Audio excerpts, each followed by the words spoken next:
क्या आपका शुभ नाम हुआ? जी, मेरा नाम दिलीप कुमार हुआ। अच्छा, ये बताइए कि आप तो भाजपा के समर्थक लगते हैं। ये बताइए कि इस बार प्रधानमंत्री मोदी को भाजपा को कितनी सीटें आ रही हैं? जहाँ तक मेरा आकलन है 280 से लेकर के 310 के आसपास में आनी चाहिए। 280 से 310। जी। तो मोदी जी फिर से तीसरी बार प्रधानमंत्री बन रहे हैं। अगर ऐसा हुआ तो निश्चित रूप से प्रधानमंत्री बन जाएंगे। अच्छा, तो मान लीजिए प्रधानमंत्री बन गए तो 2024-2025 में कैसा भारत बनता हुआ आप देख रहे हैं? क्या आपको लगता है कैसा भारत बनेगा? अब यह तो कहना बड़ा मुश्किल है हम लोगों के लिए कि इस आदमी के दिमाग में क्या चल रहा है। उनके दिमाग को पढ़ पाना बड़ा मुश्किल है। वो किस दिशा में और कहाँ सोचते हैं ये सिवाय उनके संभवतः कोई नहीं जानता है।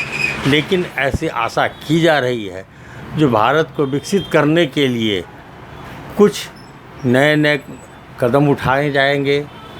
आर्थिक सुधारीकरण की दिशा में अवश्य उठाए जाएंगे, इसलिए कि कई जगहों से यह मिल रही है, बातें उनके दिमाग में जा रही होंगी कि साहब उद्योग में और ख़ासकर व्यापार में जो छोटे निवेश वाले हैं उनकी स्थिति भारत में पिछले 3-4 सालों में बहुत बुरी हुई है। तो ऐसा अंदाज़ा लगता है। अच्छा, तो वो व्यापार और उद्योग को बढ़ावा देंगे आपको लग रहा है? लगता ऐसा है।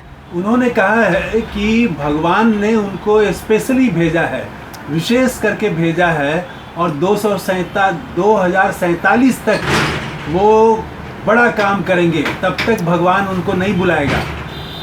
तो क्या बड़ा काम करने वाले हैं? अब कहा ना कि ये कहना बड़ा मुश्किल है कि बड़ा काम वो क्या कर सकते हैं। लेकिन जहाँ तक हम लोगों का अपना एक अंदाज़ा है कि संभवतः, क्योंकि यह एक देश को भी खारा और कहीं भी जनसंख्या के नियंत्रण के लिए ज़रूर कुछ न कुछ कठोर कदम उठाए जाएंगे।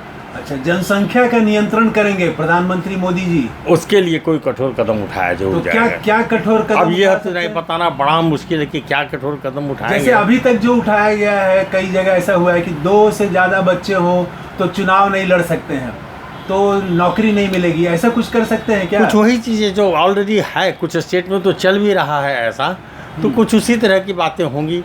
राशन का जहाँ है कि साहब इतने तक ही अगर होगा। हाँ, ये ज़रूर है कि ये आज से लागू होगा, ये नहीं है कि 10 साल पहले जिन्होंने 2 बच्चे से ज़्यादा पैदा कर दिया उनके साथ लागू होगा। एक कट ऑफ डेट जरूर होना चाहिए इसमें।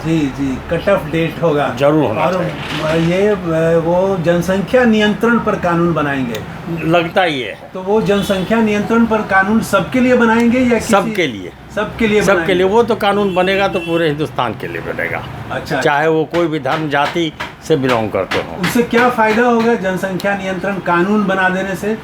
जनसंख्या नियंत्रण कानून बनाने से ही तो किसी चीज़ पर कोई अंकुश लगाया जा सकता है। नहीं, अंकुश तो ऐसे भी जनसंख्या तो लगातार कम ही हो रही है, जनसंख्या वृद्धि दर तो घटी ही है देश में। फिर भी इस देश में इतनी ज़्यादा 140 करोड़ की क्षमता बर्दाश्त करने के बाहर है। अब तो एक अगर उसके ऊपर में जनसंख्या का बोझ बढ़ता है तो वो मैनीफोल्ड बढ़ जाता है। अच्छा, और क्या हो सकता है मोदी जी, और क्या परिवर्तन कर सकते हैं जनसंख्या कानून के अलावा? तो बस वही मेरा ख्याल है कि आर्थिक परिवर्तन तो कुछ होना ही चाहिए कि भाई व्यापार और इसका, क्योंकि बैकबोन वही है किसी भी राष्ट्र का। अच्छा, छोटे व्यापार के बिना कोई भी राष्ट्र बहुत सफल नहीं हो पाएगा। हाँ। अच्छा, सरकारी नौकरी का क्या होगा?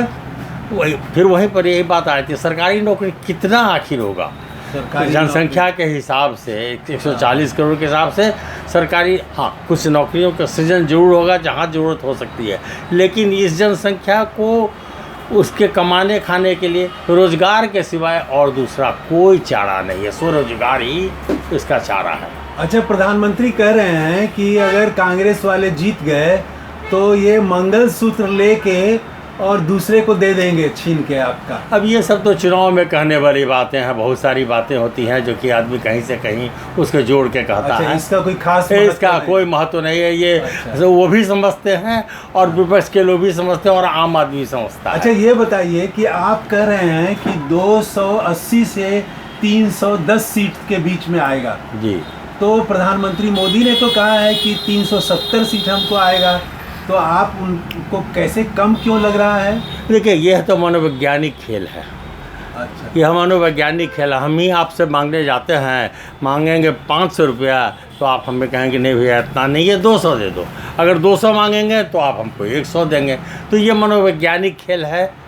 आम जनता से भी खेला जाता है और विपक्षी पार्टियों के साथ भी। अच्छा, प्रधानमंत्री मोदी का कोई 3 काम ऐसा बताइए जिससे आप बहुत खुश हैं। मेरे हिसाब से तो एक विदेश नीति उनकी जो है वो, क्योंकि आज से 15 साल पहले जो हम लोग देखते थे, 10 साल 15 साल पहले, कि जो हमारे गोरी चमड़ी वाले देश लोग हैं उनके राष्ट्राध्यक्षों के सामने में हम झुके हुए रहते थे, हमारी अहमियत नहीं थी। इस चीज़ को तो उन्होंने मान सम्मान के साथ आगे बढ़ाया है और अब तिरंगे का महत्व विश्व में सबों को लगने लगा है कि हाँ इसका महत्व। एक ये हो गया कि विदेश में सम्मान बढ़ा। दूसरा जो पाकिस्तान से हम त्रस्त थे, आज उसमें काफ़ी हद तक कमी आई है। अच्छा, ठीक है, पाकिस्तान से अब त्रस्त नहीं है। तीसरा? त्रस्त हैं, काफ़ी हद तक कमी आई है। अच्छा, तीसरा? और तीसरा तो अब क्या कहा जाए, बहुत सारी चीज़ें हैं जो हम लोगों को उस विकास के बारे में पता नहीं चल रहा है। अच्छा। छिटपुट में बहुत सारे काम, खासकर रक्षा उत्पादन के क्षेत्र में काम हो रहा है जो हम लोगों को पता नहीं चला। और अभी रिसेंटली जो था कि यूएन की एक फ़ोर्स यहाँ हमारे यहाँ 1947 के बाद से 50-60 आदमी की टीम थी। तो तीसरा काम आप नहीं बता पा रहे हैं। ये बताइए कि अमित शाह जी ने कहा है कि अगर हमको 400 सीट आ गई तो हम पीओके को भारत में मिला लेंगे। यह भी शगुफा है। अच्छा। आप तो अभी आधे से ही त्रस्त रहे हैं और हैं, आधे कश्मीर से ही आप त्रस्त हैं। आप पीओके ले लेने के बाद में आप तो उसको संभाल नहीं पाएंगे। तो यह सिर्फ एक शगुफा है चुनावी समर में टिके रहने के लिए। तो मोदी जी और अमित शाह जी शगुफा छोड़ रहे हैं चुनाव में। कुछ एक तो शगुफा हर कोई छोड़ता है। अच्छा अच्छा अच्छा। शगुफा तो एक ऐसी चीज़ है जो हर कोई छोड़ता है, घर में भी छोड़ता है। तो कुछ एक चीज़ तो है। अच्छा अच्छा। तो पीओके की बात में कोई गंभीरता नहीं है? हमें नहीं लगता है कि, हाँ ये ज़रूर लग रहा है कि कह रहे हैं कि पीओके ले लेंगे, लेकिन संभावना ये बन रही है कि पीओके को स्वायत्त बना दे, जैसे बांग्लादेश बना था पाकिस्तान से कट करके, उस तरह से पीओके एक स्वायत्त राज्य बन जाए। जीतन राम मांझी ने कहा कि अगर इसी तरह से मोदी जी की ताकत बढ़ी तो हम इस्लामाबाद में तिरंगा फहराएंगे। अब तो मांझी जी ही है। नहीं, लेकिन वो मोदी के समर्थन में तो बहुत कुछ बोलते हैं। अच्छा। क्या कीजिएगा, पंजाब बैंड है, बहुत बढ़िया बैंड है, तो मेन उसका जो होता है वो बजाने वाला आप पीछे में झन झन करता है तो वो पता चलता है कि उसी राग में चल रहा है। तो ये सब वही झन झन बजाने वाले लोग हैं। अच्छा अच्छा अच्छा। चलिए ठीक है, आपसे बहुत बात हुई। थैंक यू, धन्यवाद। जी धन्यवाद। क्या शुभ नाम हुआ? दिलीप कुमार। दिलीप कुमार जी। दिलीप कुमार जी को आपने सुना, ये भाजपा के समर्थक हैं और इन्होंने खुल के अपनी बातें रखी हैं। तो थैंक यू, धन्यवाद दिलीप जी। धन्यवाद।